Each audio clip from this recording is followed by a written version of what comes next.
稅務調查常識系列之海外賺到嘅錢，香港稅務局到底管唔管到？呢個問題好多人都唔清楚。一旦報錯，香港稅局可能會對納稅人問長問短。今次呢條片，我哋會用一個真實案例，教你點區分海外收入同香港收入來源。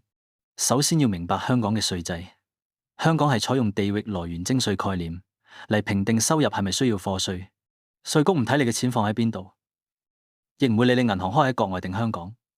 佢哋淨係睇一樣嘢：收入實際係咪喺香港產生。因此，只要有任何一個重要環節同香港有關，例如管理、市場推廣、洽談、服務、履行合同等等，所產生嘅海外收入都有可能需要課香港利得稅。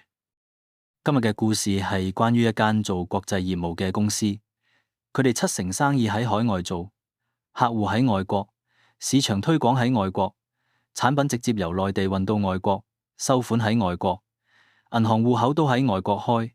老闆覺得咁一定係海外收入啦，報香港利得稅就唔需要包括呢啲非香港嘅得益。但佢忽略咗一個重大問題，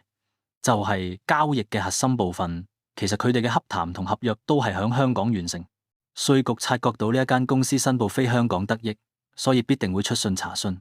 要求公司提交合同、往來記錄、服務地點、通訊等等業務流程同埋證據。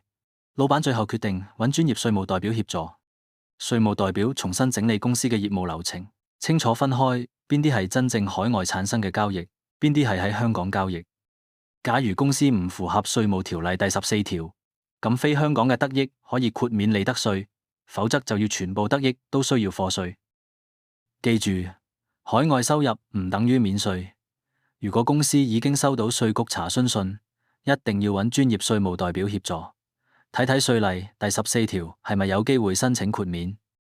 報稅當然要清晰、合規、準確，咁樣係對自己最好嘅保障。